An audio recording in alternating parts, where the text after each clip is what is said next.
হালিম এর জন্ম বা উৎপত্তি যেখান থেকেই হোক না কেন, এটা এখন আমাদের বাঙালিদের খাবার। সারা বছর রেস্টুরেন্টে তো খাওয়াই হয়, অথবা কখনো স্ট্রিট ফুড হিসেবে।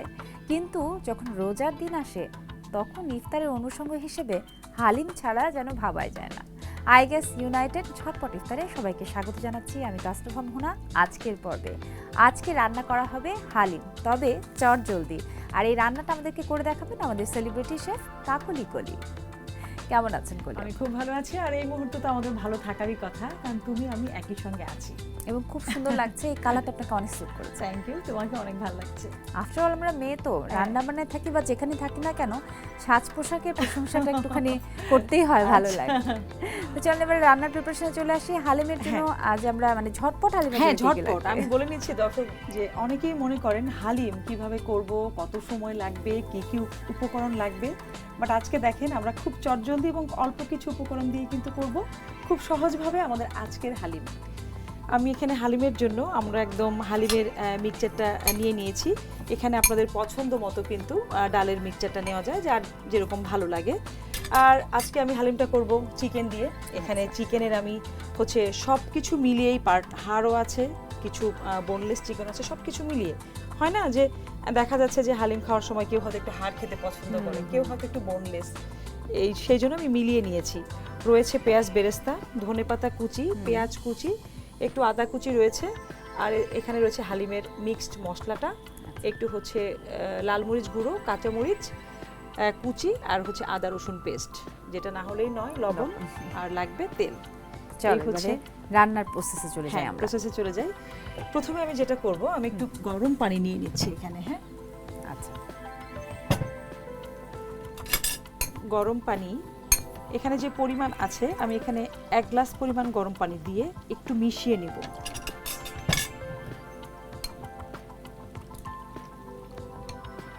আচ্ছা, আধা ভাঙা বিভিন্ন প্রকারের ডালগুলো মিক্স করে দিলে মিক্সচারটা একটুখানি দ্রুত রেডি হবে। হ্যাঁ, সেই সাথে কি একটু চালের গুঁড়ো অ্যাড করে দিতে? হ্যাঁ হ্যাঁ, সেটাই দেয়া আছে এখানে। একটু চালের গুঁড়ো ডালের সঙ্গে দেয়া আছে, সবকিছু মিলিয়ে দেয়া আছে। কিংবা কেউ যদি আপনারা চান যে প্যাকেট হালিম, যেটার মধ্যে ভাঙা ডালের গুঁড়ো দেয়া থাকে, সেটাও কিন্তু আপনারা ব্যবহার করতে পারেন ইনস্ট্যান্ট। সেই ক্ষেত্রে হালিমটা খুব চটজলদি হয়ে যায়। আমরা এখানে রাখছি ঢাকনাটা। পানিটা বোধহয় লাগবে না, পানিটা একটু লাগবে এখানে। হ্যাঁ, এই গরম পানিতেই দিয়ে দিব। গরম পানিতে দিলে হয় কি, চট জলদি হয় এবং ডাল এবং চালের ভেতরে খুব দ্রুত ব্যাপারটা মিশেও যায়। আর একটা ব্যাপার, মুরগি দিয়ে হালিমটা তৈরি করা হচ্ছে চটজলদি করার জন্য। হ্যাঁ হ্যাঁ, সেটাই। এটা আমি আজকে দুই পাশেই কাজ করব, কারণ এটা একদিকে হতে থাকবে, আর একদিকে হচ্ছে আমি মুরগিটা কষিয়ে নেব। ঠিক আছে, এটা ঢেকে দিব। হ্যাঁ, আমি কড়াইটা দিয়ে দিচ্ছি। এটা দিয়ে হবে না, এর থেকে আরেকটু বড় সাইজে? না, বড় লাগবে না, আমার কাছে আছে একটা ছোট, এটাতেই হবে, এটাতেই হয়ে যাবে। আচ্ছা, ঠিক আছে।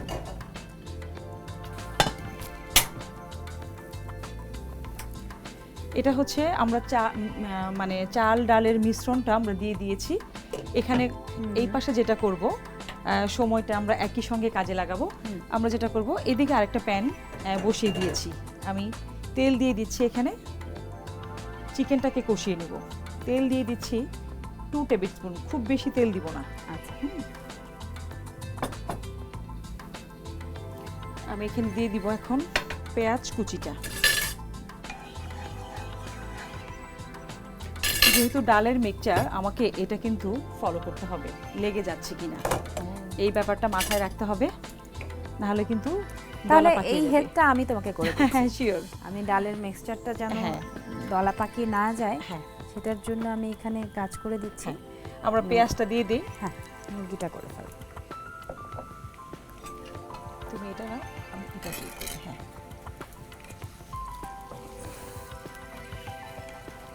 আমরা এখানে পেঁয়াজ দিয়ে দিয়েছি হাফ কাপের মতো, আর আদা রসুন পেস্ট দিয়ে দিচ্ছি 1 টিস্পুন দিয়ে হাফ টিস্পুন। কেউ আসলে চায় একটু মশলা বেশি খেতে, সেটা ডিপেন্ড করবে। যদি একটু মশলা বেশি খেতে চান, আর একটু বাড়িয়েও দিতে পারেন। আমরা এখানে হাফ টিস্পুন লাল মরিচের গুঁড়ো দিয়ে দিচ্ছি। হ্যাঁ, একটু ঝাল, একটু ফ্লেভার, ওটাই ভালো লাগে। আর শর্টকাট করবার জন্য ওই যে হালিমের মশলা আমি দিয়ে দিচ্ছি এখানে পুরোটাই। যেটা আছে হচ্ছে এখানে 1 টেবিল স্পুন আছে, হ্যাঁ। আচ্ছা, আবার খুব বেশি মশলা দিলে হয় কি যে আসল যে ব্যাপারটা সেটা কিন্তু ডাউন হয়ে যায়, হ্যাঁ। যখন আমরা রান্না করব অবশ্যই ব্যাপারটা খেয়াল করব, মেইন ব্যাপারটাকে ফোকাসে রাখতে হলে আমার কিন্তু আদার্স ইনগ্রিডিয়েন্টসগুলোকে কখনোই কিন্তু খুব বেশি বাড়িয়ে দেওয়া যাবে না। এবার আমি দিয়ে দিচ্ছি এখানে লবণ 1/2 টিস্পুন। ঠিক আছে আপু, মুরগিটা কষতে থাকুক। মুরগিটা এখানে মুরগিটা কষতে থাকুক, ওইদিকে ডালটা হতে থাকুক, আমি একটা ছোট্ট ব্রেক নিয়ে আসি। প্রিয় দর্শক, আপনারা দেখছেন আইগ্যাস ইউনাইটেড ঝটপট ইফতার। আজকে আমাদের এই স্টুডিওতে রান্না হচ্ছে চটজলদি হালিম। দেখতে হলে চোখ রাখুন এটিএন বাংলার পর্দায়। ফিরে আসছে একটু পরেই আরেকটা ছোট্ট টিপস। দুর্ঘটনা এড়াতে, বিশেষ করে সিলিন্ডারজনিত দুর্ঘটনা এড়াতে প্রতি 10 বছর পর পর রেগুলেটর চেঞ্জ করা জরুরি এবং প্রতি 3 বছর পর পর হোস পাইপ বদলানো উচিত। সাথেই থাকুন, ফিরছে এক্ষুনি। সিলিন্ডার ব্যবহার করতে হবে সঠিকভাবে, তাই ভালো মানের রেগুলেটর ও হোস পাইপ ব্যবহার করুন, সময় মতো পরিবর্তন করুন। নিন আইগ্যাসের রেগুলেটর ও হোস পাইপ, থাকুন নিশ্চিন্তে। আইগ্যাস। সিলিন্ডার ব্যবহার করতে হবে সঠিকভাবে, তাই ভালো মানের রেগুলেটর ও হোস পাইপ ব্যবহার করুন, সময় মতো পরিবর্তন করুন। নিন আইগ্যাসের রেগুলেটর ও হোস পাইপ, থাকুন নিশ্চিন্তে। আইগ্যাস। আপনারা দেখছেন আইগ্যাস ইউনাইটেড ঝটপট ইফতার। আজকে দেখানো হচ্ছে কি করে অল্প সময়ে আপনি হালিম রান্না করবেন। চলুন দেখি কাকলি আপু কত দূর এগুলো আমাদের কাজ। আমাদের কিন্তু প্রায় হাফ ডান হয়ে গেছে। এদিকে আমাদের ডালের মিশ্রণটাও কিন্তু অনেকটাই বয়েল হয়ে গেছে, আবার আমাদের চিকেনটাও কষে গেছে। আচ্ছা, এবার আমি এটাকে মিক্সড করে দিচ্ছি। একই সঙ্গে আমি একটু কাঁচামরিচ দিয়ে দিচ্ছি,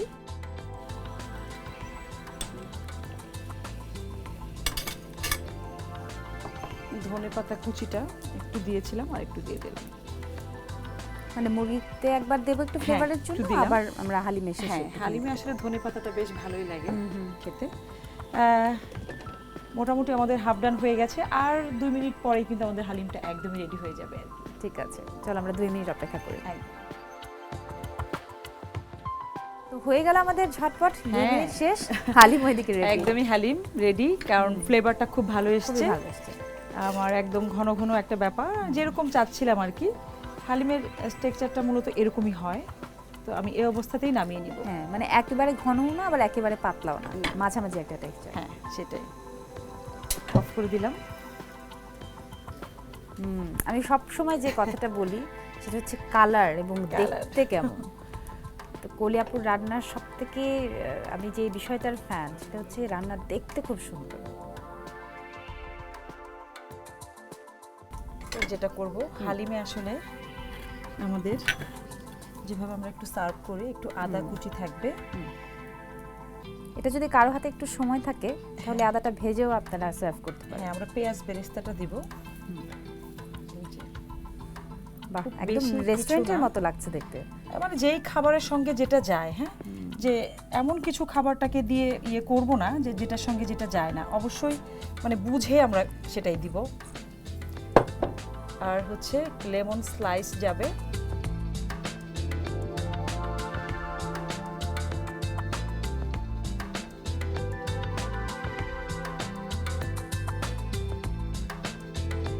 হয়ে গেল আমাদের আজকের রেসিপি, খুবই ঝটপট হালিম।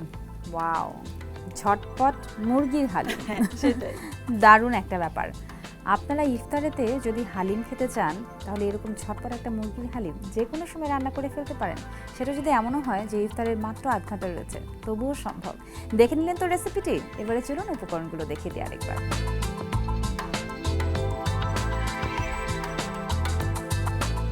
আজ এই পর্যন্তই। দেখছিলেন আইগ্যাস ইউনাইটেড ঝটপট ইফতার। নতুন রেসিপি নিয়ে চটজলদি কী করে রান্না করতে হয় সেই প্রণালী জানিয়ে আবারও চলে আসবো এটিএন বাংলার পর্দায়। ভালো থাকুন, সুস্থ থাকুন। সিলিন্ডার ব্যবহার করতে হবে সঠিকভাবে, তাই ভালো মানের রেগুলেটর ও হোস পাইপ ব্যবহার করুন, সময় মতো পরিবর্তন করুন। নিন আইগ্যাসের রেগুলেটর ও হোস পাইপ, থাকুন নিশ্চিন্তে। আইগ্যাস। সিলিন্ডার ব্যবহার করতে হবে সঠিকভাবে, তাই ভালো মানের রেগুলেটর ও হোস পাইপ ব্যবহার করুন, সময় মতো পরিবর্তন করুন। নিন আইগ্যাসের রেগুলেটর ও হোস পাইপ, থাকুন নিশ্চিন্তে। আইগ্যাস।